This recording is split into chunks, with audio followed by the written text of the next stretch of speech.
pero se empiezan a incorporar ellos de a poquito, porque están saliendo del hospital, etcétera, entonces...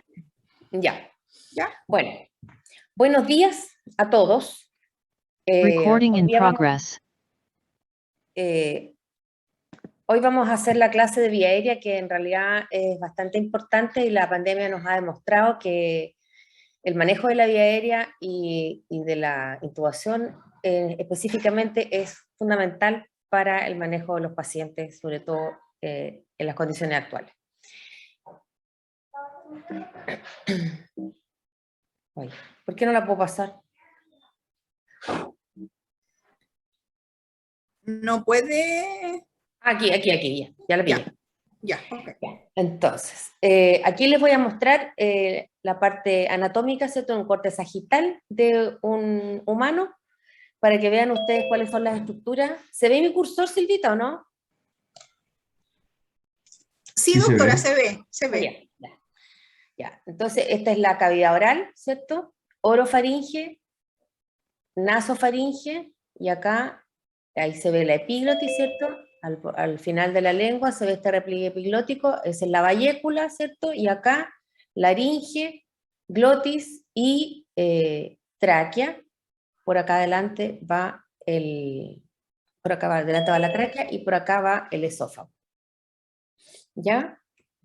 Es para que más o menos comprendan, esta foto es bien buena porque permite visualizar bien todas las estructuras y entender bien cuando uno observa una vía aérea. Esto es lo que uno ve cuando el paciente abre la boca, ¿cierto? Visto desde delante, se ven las arcadas dentarias, ¿cierto? La lengua, las amígdalas y los pilares anterior y posterior. Esta es la úvula, ¿cierto? Paladar blando y paladar duro aquí arriba. Esto es lo que ya uno ve cuando observa la glotis al hacer la laringoscopía. Entonces ahí tenemos las cuerdas vocales verdaderas, las falsas, los aritenoides, ¿cierto? Y esta es la epiglotis, ¿cierto? Todo esto es la glotis, el aparato de fonación, ¿cierto? Cuando se inspira, las cuerdas se abren, cuando se expira, también están abiertas. Esta es la inspiración profunda, y luego, cuando uno traga, por ejemplo, se cierra la glotis. Esto es en vivo, lo mismo. Se ve claramente la epiglotis, las cuerdas vocales, y ahí se observan un poquitito los anillos traqueales. Por ahí uno tiene que meter el tubo endotraqueal. ¿Qué es lo que significa una vía aérea difícil? La definición es que o representa una dificultad para la ventilación o una dificultad para la intubación. Cualquiera de ellas determina una vía aérea difícil de un paciente. Es muy importante considerar el antecedente de dificultad en el manejo de la vía aérea en la cirugía previa. Cuando uno evalúa un paciente, tiene que, entre otros, evaluar la vía aérea para poder saber si uno va a tener una dificultad o no va a tener una dificultad. Entonces, el antecedente de haber tenido dificultad otro anestesiólogo o algún otro operador, entonces es muy importante para determinar que es una vía aérea difícil. El antecedente de apnea obstructiva del sueño, que no solamente es en pacientes obesos, sino que en pacientes que tienen otras patologías, pero tienen apnea obstructiva del sueño. Eso significa que puede ser un paciente difícil de ventilar e incluso difícil de intubar. La presencia de reflujo gastroesofágico puede determinar edema, y eso podría determinar dificultad del acceso a la vía aérea. El asma y la hiperreactividad bronquial, porque tienen un manejo diferente al acceder a una vía aérea. La valoración según el ASA es según la anatomía. Lo primero es que si los incisivos son de un tamaño muy grande o son demasiado prominentes, o la imposibilidad de protruir los incisivos inferiores por delante de los superiores, o sea, hacer levantar, llevar hacia adelante los incisivos inferiores por delante de los superiores. Si una persona lo puede hacer, entonces eso significa que puede ser probablemente una vía aérea no tan difícil. Si llega junto, ambos incisivos solo puede llegar hasta ahí, eso ya determina una dificultad de acceso.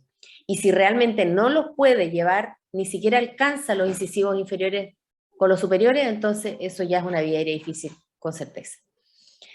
La distancia entre los incisivos superior e inferior, o sea, cuando uno abre la boca, tiene que haber 3 centímetros o 3 traveses de dedo.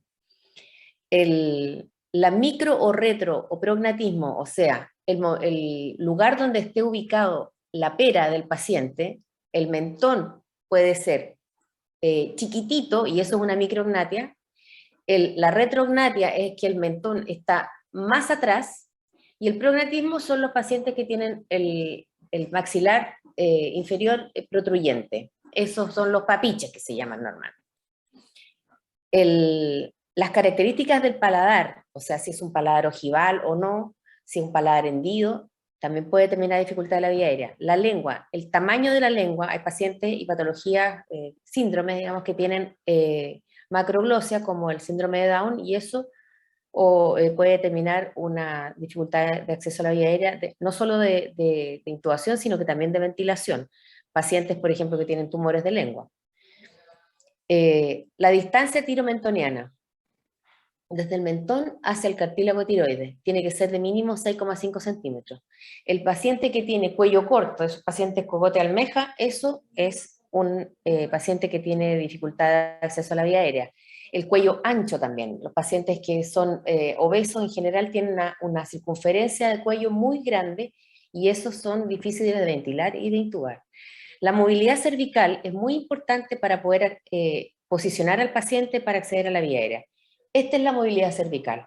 Si el paciente puede hacer esto, entonces estamos bien. Hay pacientes que por diferentes patologías, por ejemplo, artritis reumatoidea, tienen dificultad de movilidad del cuello, y eso determina una dificultad de intubación.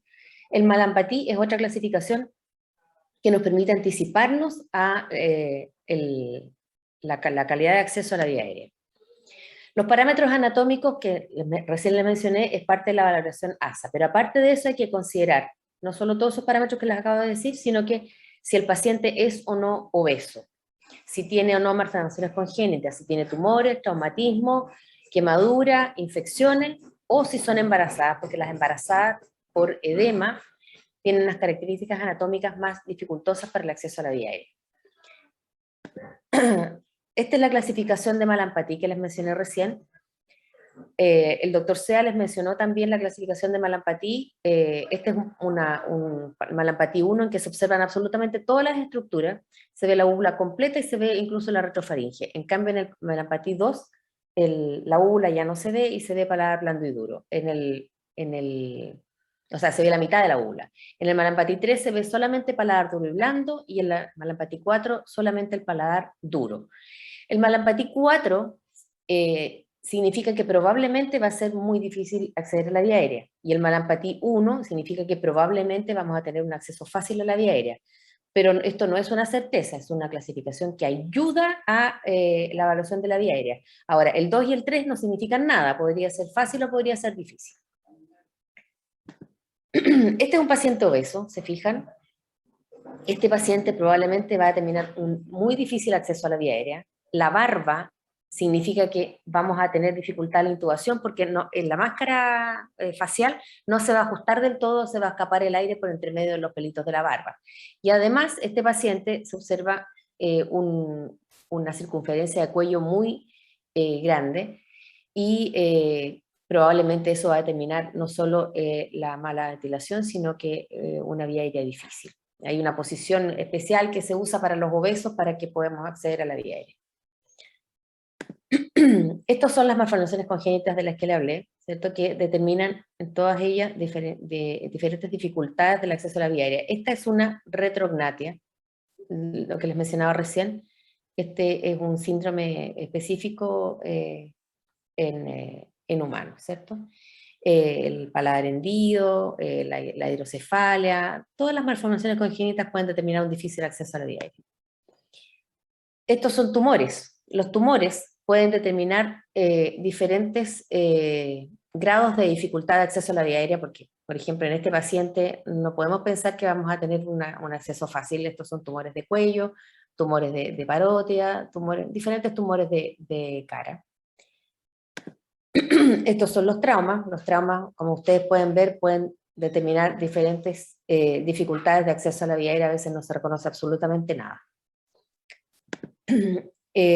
Los grandes quemados o los quemados de vía aérea tienen edema importante. Ustedes se fijan ahí los labios, la lengua está terriblemente edematosa, la vía aérea misma. Esto es la glotis del paciente. Ahí se observa un poco la epiglotis, que está completamente edematosa, y de las cuerdas casi no se diferencia nada porque está todo quemado.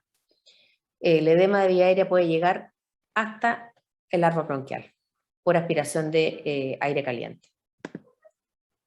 Los pacientes que tienen infecciones, como esto, o infecciones de molares, cualquier infección en la boca puede determinar que se irritan los masséteros y el paciente no puede abrir la boca. Queda con los dientes cerrados, la boca cerrada, lo que se llama trismus, por la contractura de los masséteros, y eso, por supuesto, que va a dificultar el acceso a la vía aérea porque por boca no se va a poder acceder. Ahora, para la dificultad de la vía aérea existen diferentes algoritmos porque por supuesto que eso puede ser la diferencia entre la vida y la muerte de un paciente. Si no se puede acceder a la vía aérea en un paciente que está en paro o que está con problemas respiratorios, podría terminar la muerte del paciente. Así que por eso se ha estudiado mucho y se han hecho diferentes algoritmos que un poco guían al operador cuando la intubación es fallida o la ventilación es fallida. Entonces se consideran diferentes elementos que pueden ayudar a oxigenar al paciente, que es el fin último. La Sociedad de Vía Aérea Difícil también tiene guías, algoritmos, ¿cierto?, que determinan que ante una laringoscopía fallida, ¿cierto?, intubación fallida, puede utilizarse el dispositivo supraglótico que se llaman máscaras laringeas. Actualmente lo que se preconiza es que ante una vía aérea difícil de acceder, ¿cierto? Me imagino que el paciente ya lo ventilaron, pero a la hora de hacer la laringoscopía no pudieron hacer una buena laringoscopía, no pudieron intubar, entonces se puede insertar un dispositivo supraglótico y de esa manera oxigenar al paciente. El paciente no se muere de falta de intubación, sino que se muere de hipoxia por no haber podido llegar oxígeno a su organismo. Ahora, aquí hay, nuevamente el algoritmo está, ¿cierto? La optimización de la posición de la cabeza es fundamental, porque eso, simplemente el hiperextender el cuello puede dejar permeable la vía aérea, y eso va a permitir que el paciente solo ventile, a menos que esté en paro respiratorio, por otra causa. Pero a veces los pacientes dejan de respirar solamente porque la lengua les protruye hacia atrás y les oblitera la vía aérea. Entonces, en esos pacientes, el solo hecho de levantar la pera e hiperextender el cuello bastaría para que el paciente pueda volver a ventilar. La preoxigenación en anestesia es fundamental porque eso nos permite tener más tiempo para poder acceder a la vía aérea. La preoxigenación tiene que ser de 3 minutos al menos, o 8 ventilaciones profundas, pero en realidad ahora se ha visto que las 8 ventilaciones profundas tampoco es suficiente. Lo ideal es que el paciente lo preoxigenemos con una máscara o con algún otro dispositivo durante 3 minutos. El que el paciente tenga un bloqueo neuromuscular adecuado obviamente es necesario, porque si no, el solo hecho de la defensa del paciente podría determinar que no podamos acceder a la vía aérea. Una laringoscopía fallida determina que tenemos que volver a ventilar. Si hay 3 intentos de laringoscopía fallida, entonces hay que hacer otra cosa, y lo importante también es cambiar de operador. Se puede manipular la laringe desde fuera, ¿cierto?, con la maniobra de Selig. No sé si alguien más les mencionó eso, pero la maniobra de Selig es la que se utiliza para ocluir el esófago. Pero la modificación de esto, el burp, backward, upward, rightward pressure, hace que nuestra tráquea la podemos movilizar hacia el ojo del operador. El operador está por arriba, ¿cierto?, haciendo la laringoscopía, y otra persona le acerca la tráquea al ojo, o sea, se la echa hacia atrás, hacia arriba, hacia la derecha. Y de esa manera, llevándole la tráquea al operador al ojo, va a ser más fácil que el operador pueda visualizar la glotis, o al menos le pide. También se pueden utilizar otros dispositivos que se los voy a mostrar más adelante para poder acceder a la vía aérea y de esa manera mantener la preoxigenación o la oxigenación del paciente. Si no, le podemos poner un dispositivo supraglótico. Si no se puede ventilar, también se puede hacer una relajación muscular profunda, pero siempre existe esta situación en que tenemos que evaluar ante un paciente con una vía aérea difícil el despertarlo y hacer una intubación a través de un dispositivo supraglótico, a través de una máscara laringea. Y también se puede hacer una cirugía sin intubar, que es un riesgo, y también se puede hacer una vía aérea, un acceso a la vía aérea quirúrgico, con una cricotiroidectomía. Todo este contexto de vía aérea difícil estamos hablando de un paciente con una vía aérea difícil no conocida, porque obviamente nosotros vamos a hacer una buena evaluación de la vía aérea con todos los parámetros que les mostré, ¿cierto? Y nos vamos a dar cuenta con anticipación si el paciente probablemente va a ser una vía aérea difícil. Si va a ser una vía aérea difícil, obviamente nosotros no vamos a intentar intubar ni ventilar, vamos a hacer una intubación vigil con fibrobroncoscopio. No vamos a intentar dormir al paciente, sino que el paciente ventilando solito, nosotros vamos a acceder a su vía aérea mediante el fibrobroncoscopio con un tubo enhebrado. Entonces, todas estas vías aéreas difíciles son vías aéreas difíciles no anticipadas. Obviamente, nadie podría ser tan poco criterioso de intentar anestesiar a un paciente y ventilarlo y oxigenarlo anestesiado, menos bloqueado, habiéndonos dado cuenta que el paciente tenía una vía aérea difícil como las que les mostré hace un momento. El manejo habitual de la vía aérea, una vía aérea que sabemos que podemos acceder a ella, nosotros hicimos la evaluación, la inspección física, ¿cierto? No tiene trauma, no tiene quemadura, no tiene tumores grandes, ¿cierto? Entonces vamos a hacer una vía aérea convencional, ¿cierto? Con máscara facial, vamos a hacer una preoxigenación con el paciente, ¿cierto? Y una vez que el paciente haya preoxigenado por 3 minutos, podemos hacer la inducción anestésica y ventilar luego con bolsa mascarilla.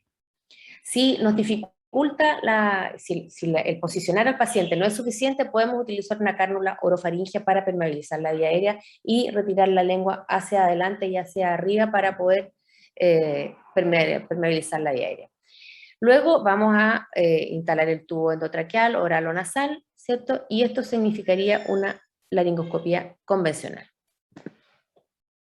Existen la máscara facial, las máscaras laringeas para acceder a la vía aérea, que se las voy a mostrar en un momento, por eso se las estoy solamente mencionando ahora, los tubos endotraqueales, y estos son los dispositivos que nos pueden ayudar a acceder a la vía aérea. El videolaringoscopio, el Bonfils, el fibrobroncoscopio.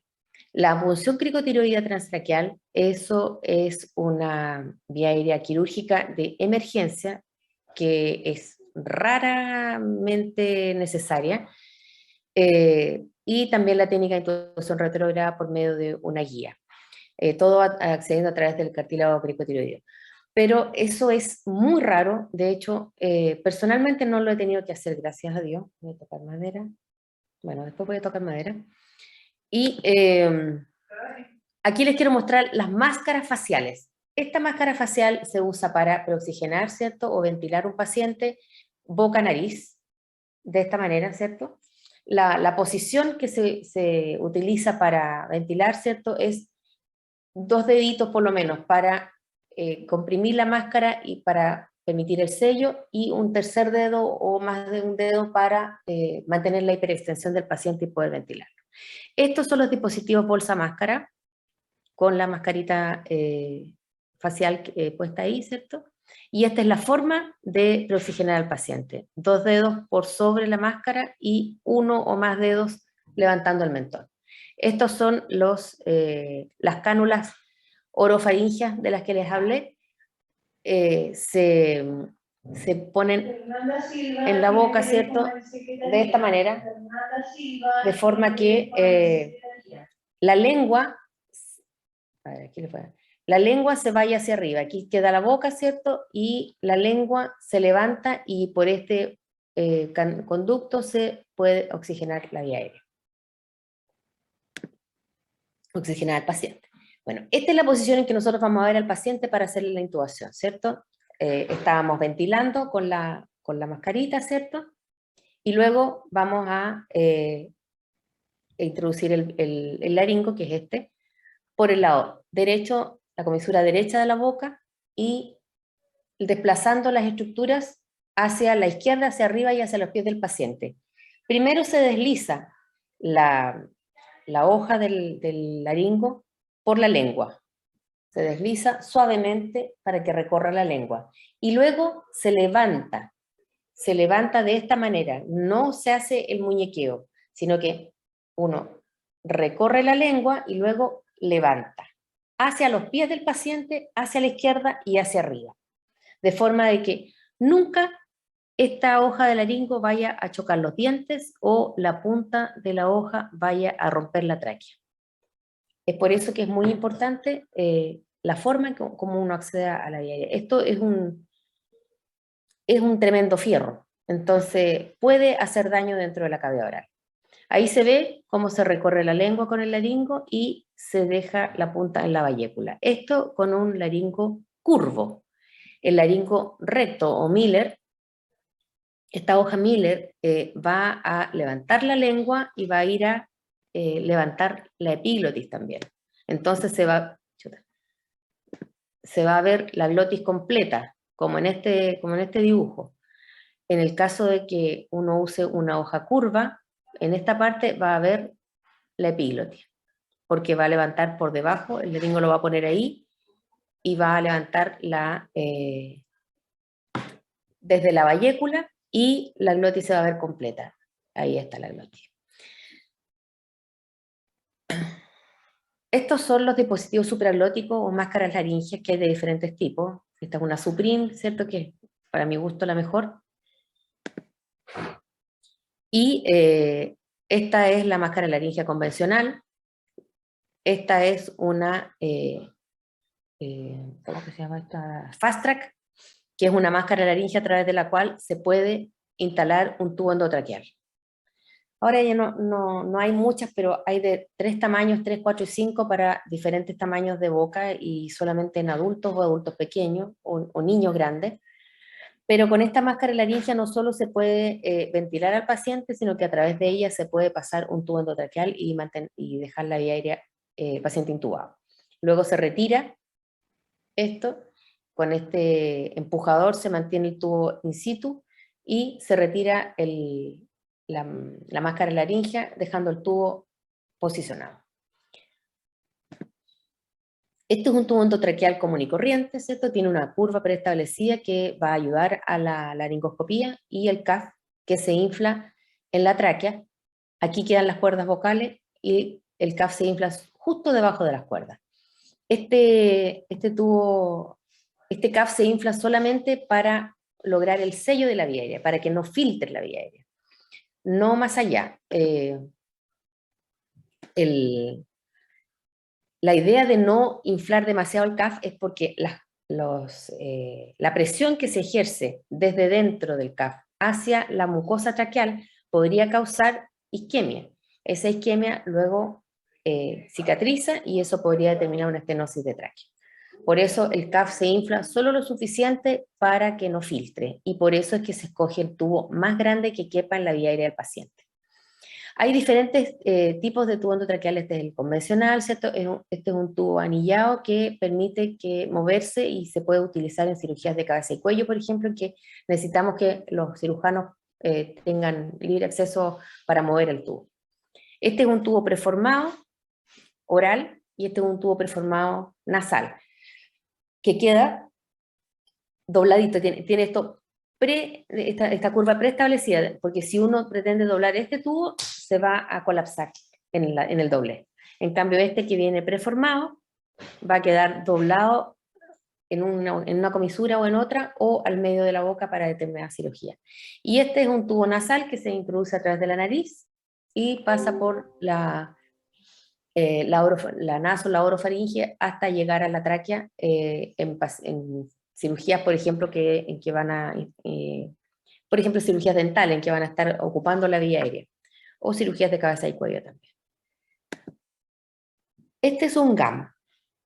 Este GAM, Elastic Boogie, permite intubar a un paciente cuyo Cormac, la clasificación de Cormac es una clasificación laringoscópica, en que, creo que se las mostré acá, ¿no?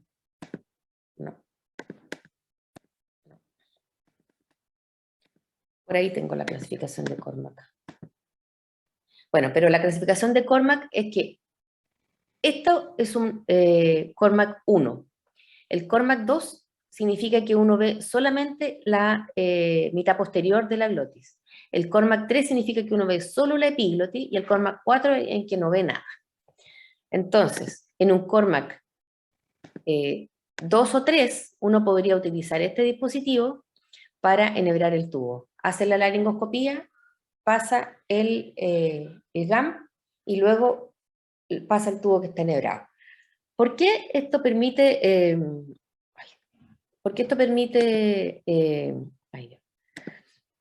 intubar más fácilmente? Porque tiene una curvita. Se fijan que tiene un doblez al final que va a ir, cuando uno hace la laringoscopía, se va a ir más fácilmente hacia la tráquea y no hacia el esófago. Y esta curva es esta punta es muy suave, no causa daño, no es lo mismo que un conductor de tubo, que esto es rígido, y esta punta podría romper la tráquea. Este es un GAM que es muy suave, entonces uno pasa el GAM y puede enhebrar el tubo en la vía aérea. Esto es lo mismo, pero se llama FROBA.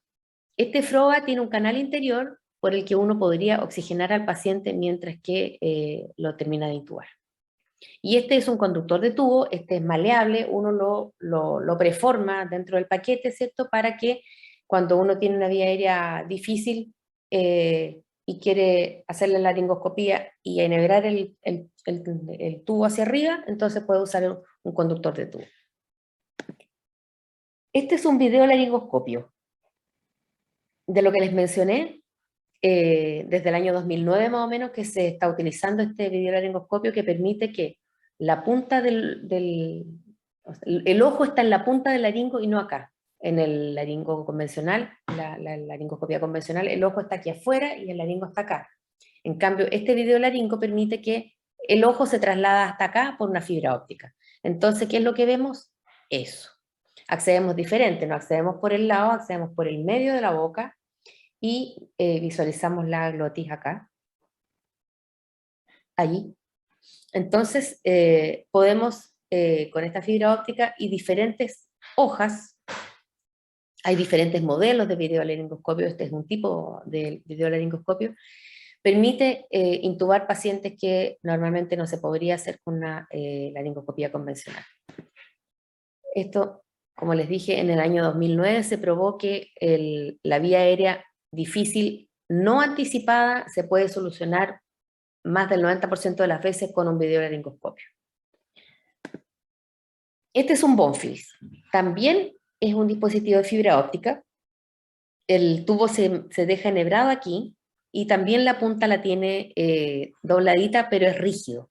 Esta es una fibra óptica rígida que se mete por retromolar, donde ya no hay dientes. Uno puede meter el Bonfils, lo mete, lo gira y por la curvita va a ver inmediatamente la glotis. Esto en pacientes, por ejemplo, que no abren la boca, se puede utilizar esto. Y este es un fibrobroncoscopio.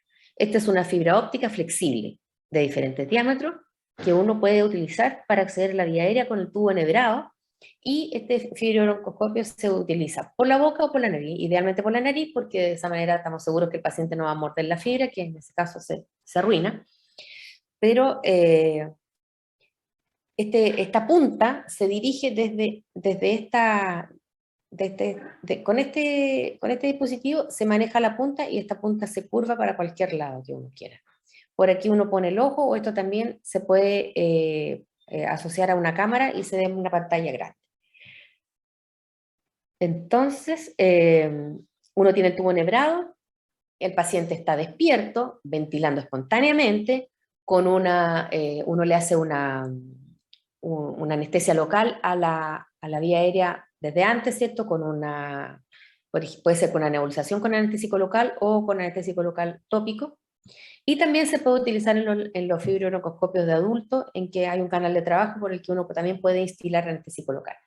Pero la idea es que uno pone un gel anestésico en la nariz y va accediendo lentamente. Una vez que uno pasa la nasofaringe y entra a la orofaringe, inmediatamente va a visualizar las cuerdas. Y a través de la glotis uno pasa enhebrando el tubo. Una vez que uno llega con el fibrobroncoscopio a la carina, puede ver la carina, entonces pasa el tubo rápidamente y anestesia por completo al paciente.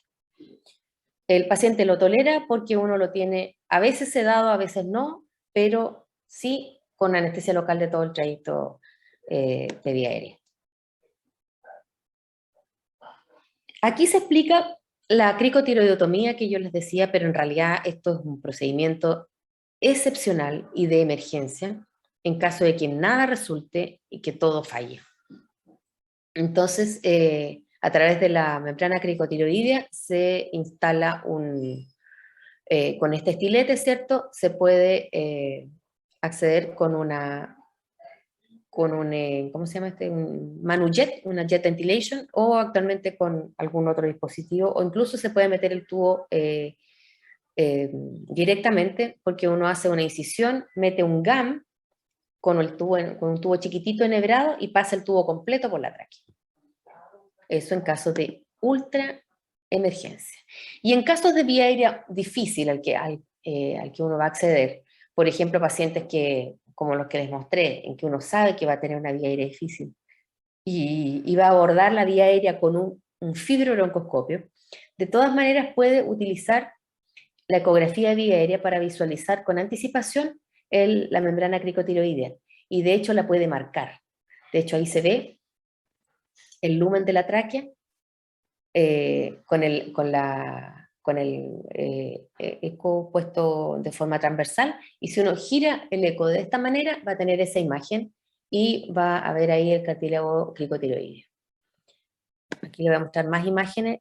Uno primero accede de manera transversal, ¿cierto? Y va a tener esta imagen, o esta imagen, dependiendo de la altura, y luego va a girar el transductor y va a tener esta imagen, y entonces ahí uno sabe que puede entrar a la membrana cricotiroidea. Ahí se ven los anillos traqueales y acá se ve el cartílago. Uno deja marcado con anticipación, le pone 2 líneas atravesadas, no en el medio, sino que por los lados, para ver la altura del cartílago cricotiroideo, y 2 líneas verticales para marcar la línea media. Entonces, si uno efectivamente no logra acceder a la vía aérea con el fibrobroncoscopio, entonces va a tener marcado con anticipación el lugar donde uno tiene que acceder quirúrgicamente. Vamos a la era COVID. En la era COVID ya cambiaron un poco las cosas, ahora por suerte ya nos queda menos, pero los elementos de protección personal han sido fundamentales para no contaminar la vía aérea del operador, ¿cierto? No transmitir la enfermedad. Y se ha preferido la inducción de secuencia rápida porque de esa manera la instrumentalización de la vía aérea es mucho más corta. Y se prefiere la intubación endotraqueal porque queda más sellada la vía aérea y no queda aerolizando. La máscara laringea podría permitir una aerolización, no queda el sello tan bien como con un tubo endotraqueal con el CAF inflado lo suficiente. Eso es lo ideal, pero no necesariamente es lo que se hace, porque no es fundamental. O sea, muchas veces se puede hacer una inducción normal en un paciente con PCR negativa y que después resulta que es positivo, pero por ser PCR negativo no hace una inducción normal. Todos los pacientes que van a cirugía actualmente tienen que tener PCR negativo, salvo que sea una urgencia. porque el paciente con PCR positivo o COVID positivo va a tener un mucho más mal desempeño y un resultado quirúrgico mucho peor y puede complicarse de manera severa. No sé si escucharon esto que hubo un tiempo que se usaron estas cajas para aislar más el operador del paciente con COVID que tenía que intubarse, pero se demostró que en realidad esto aeroliza mucho más y por eso se dejaron de usar. El operador queda mucho más expuesto a contagiarse. Esto es muy importante porque actualmente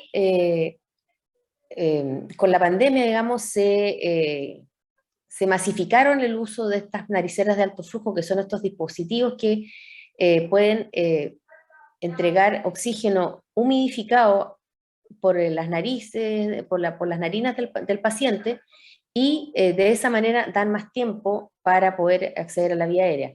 Con este dispositivo uno puede mantener al paciente media hora sin ventilar y con esto no va a desaturar. Es un flujo alto, pero humidificado, que se entrega por medio de la cavidad nasal y permite una oxigenación pasiva del paciente mientras que uno instrumentaliza la vía aérea, por ejemplo, una vía aérea difícil o cualquier otra. Estas se han usado mucho en la pandemia porque han permitido no intubar a muchos pacientes que han estado en UCI, que han estado graves y no se ha tenido que llegar a intubar al paciente, sino que se ha mantenido la oxigenación con estas nariceras de alto flujo. Y eso. Yo quería pedirles que si quieren hacer una pregunta, por favor prendan su cámara porque para poder hablarle a alguien. Y no estar hablándole al vacío. Hola doctora, yo tenía una consulta. Hola Lynn. Buenas preguntas. Es que no me quedaron claros como los movimientos para insertar el laringoscopio. Como que no entiendo eso como de para arriba, hacia los pies, no me quedó claro. Lo que pasa es que, mira, imagínate que yo estoy de lado, ¿cierto? Acostada. Entonces, lo primero que tengo que hacer es hiperextender el cuello del paciente, ¿cierto? Y luego voy a tener que acceder a la vía aérea de esta manera. Entonces, cuando yo les digo que tienen que movilizar la tráquea del paciente hacia el operador, tienen que ir el operador está mirando desde acá, ¿cierto? Entonces le llevo la tráquea hacia la derecha, hacia arriba y hacia abajo. La bajo, ¿cierto? Para poderla visualizar mejor. Y cuando les digo que el laringo tengo que meterlo por el lado derecho, aquí, ¿cierto? Lo meto ahí por el lado derecho y lo deslizo por la lengua hasta que llego a la epiglotis. Visualizo la epiglotis y luego levanto. Tengo que levantar, ¿cierto? Hacia arriba, hacia los pies del paciente y hacia la izquierda, porque yo estoy mirando por el lado derecho. ¿Te fijas? Ya. ¿Se entendió ahí? Sí, ya. Muchas gracias. Por nada. ¿Alguna otra pregunta?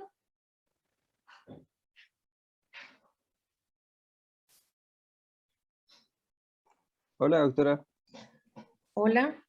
Una consulta, ¿el bloqueo neuromuscular es solo al inicio o después igual se deja dosis de mantención? A ver, lo que pasa es que dependiendo del bloqueador que tú estés usando, no sé, ¿quién me está hablando? Ignacio, a ver, prender la cámara. Ahí sí.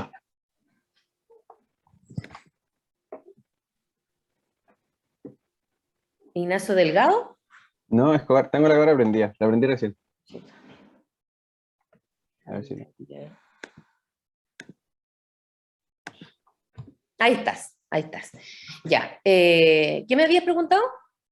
Si el bloqueo neuromuscular es solo cuando uno ya. lo ocupa. Sí, el bloqueo neuromuscular es para acceder a la vía aérea, una dosis de intubación, ¿cierto? Para que el paciente esté completamente relajado.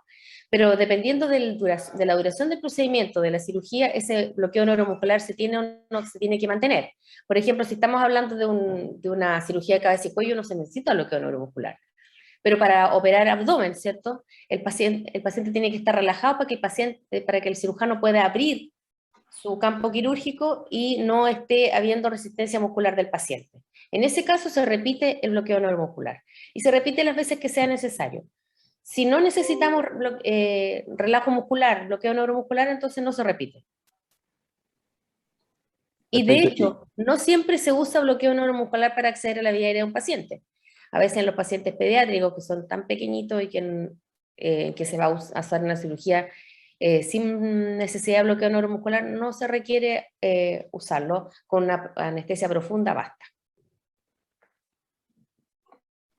Perfecto. Y otra consulta, por ejemplo, si un paciente que va a tener una cirugía de miembro superior y que se deja bajo pseudoanestesia y el paciente empieza a ventilar espontáneamente, ¿es necesario intubarlo? ¿Se puede dejar, por ejemplo, una mascarilla de laringe durante Lo que pasa es la que operación? una cirugía de extremidad superior probablemente se va a hacer con un bloqueo de brazo. Solamente se le va a bloquear el brazo, y si el paciente no quiere estar despierto, se le va a hacer una sedación, nada más, el paciente va a estar ventilando espontáneamente. Ahora, si se le hizo además una anestesia general, por ejemplo, para las cirugías de hombro, en que la posición es muy incómoda para el paciente durante 2 horas, ¿cierto? Tiene que estar así, todo tironeado. Entonces, ahí vamos a intubarlo, aparte del bloqueo neuromuscular, o sea, del bloqueo regional que le vamos a hacer, porque se sirve no solo para la cirugía, sino para después de la cirugía. Aparte de eso, lo vamos a anestesiar para que el paciente no tenga que estar con la incomodidad al estar despierto. Y en ese paciente después no vamos a requerir más bloqueo neuromuscular, porque el brazo va a estar completamente dormido y no va a poner resistencia, no sé si me explico, y además el paciente no, o sea, necesitamos dormirlo para que no esté incómodo, para que tolere la posición, no para que tolere el dolor o la cirugía misma, porque ya va a estar bloqueado. Gracias. Doctora, yo igual tenía otra consulta, era por qué método de intubación se prefería en los quemados de vía aérea. Normalmente una fibrobroncoscopia. Ya. Pero también se podría intubar directo, pero muy precozmente, porque el edema es brutal y es progresivo. Toda vía aérea que se supone difícil tiene indicación de intubarse con fibrobroncoscopio, con paciente vigil. Muchas gracias, doctora. Nada. ¿Alguien más quiere hacer alguna pregunta? Doctora, yo tengo una duda. Déjeme prender la cámara y... No sé si me veo. Hola, Javier. Doctora, tenía una duda en cuanto a los algoritmos de la vía aérea de edificio. Son preguntas más que nada básicas. En primer lugar, una aclaración sobre qué es NPI, NPO cuando se pasa del No puedo plan... intubar, no puedo oxigenar. Ya. Y además, ¿cuál dijo que era la diferencia entre la maniobra de Selig y la maniobra de Burke? La maniobra de PURP lleva la tráquea al ojo del operador. La maniobra de Selig es solamente hacia abajo, hacia atrás, porque lo que pretende es colapsar el esófago e impedir una regurgitación del paciente durante el procedimiento. Se hace en el mismo lugar, pero con direcciones y motivos diferentes. Objetivos diferentes. Y doctora, ¿en qué caso específicamente utilizaría una cricotireotomía? Yo en mi vida he tenido que hacer alguna. Pero lo que está descrito en los algoritmos es cuando no puedo intubar, no puedo ventilar y el paciente está bloqueado y no tengo forma de oxigenarlo. El paciente está muriendo, tengo que hacerle una vía aérea quirúrgica. Si no le hago la vía aérea quirúrgica, el paciente se va a morir. Gracias, doctora. Pero eso se evita cuando uno hace una buena evaluación de vía aérea y sabe que la vía aérea es difícil y nunca duerme al paciente, lo hace vigil.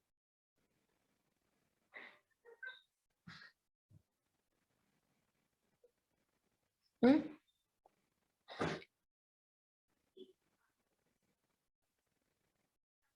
¿Alguna otra pregunta? Doctor, yo tengo otra pregunta.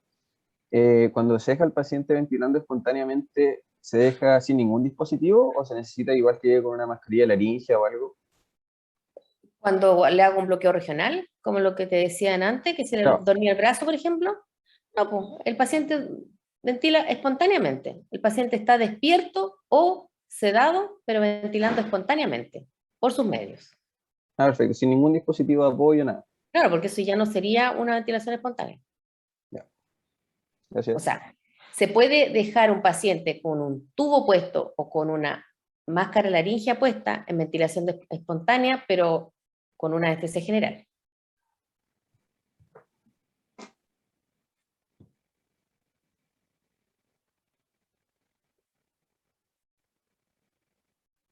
¿Alguna otra Recording pregunta? stopped. Ah, chuta. Ya se dejó de grabar. ¿Más preguntas?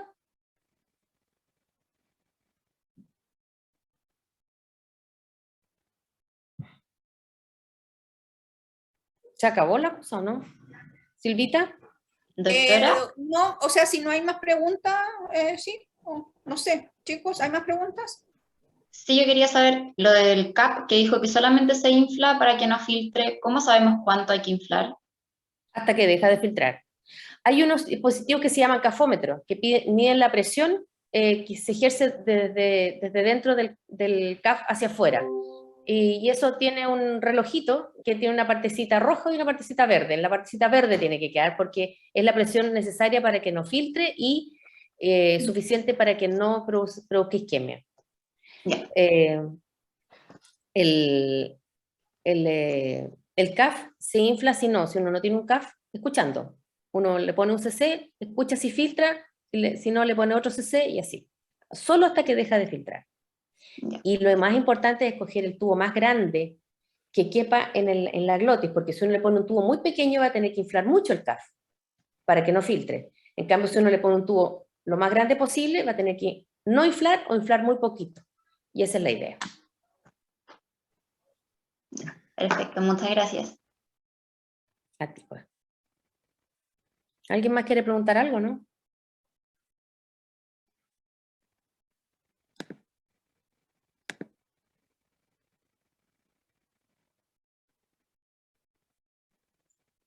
Parece que no. Ya la damos por terminada entonces, Silvita. Sí, doctora, muchas gracias. Ya, pues gracias a ustedes. Espero que les haya quedado claro. Ojalá que la mayor parte de ustedes pueda venir a aprender acá con nosotros. Y si no, en la Gracias, simulación van a ver sus dudas. Muchas gracias, Muchas gracias, doctora. doctora. Tenga buen Gracias, día. doctora, que esté Muchas bien. gracias. Chao, chao.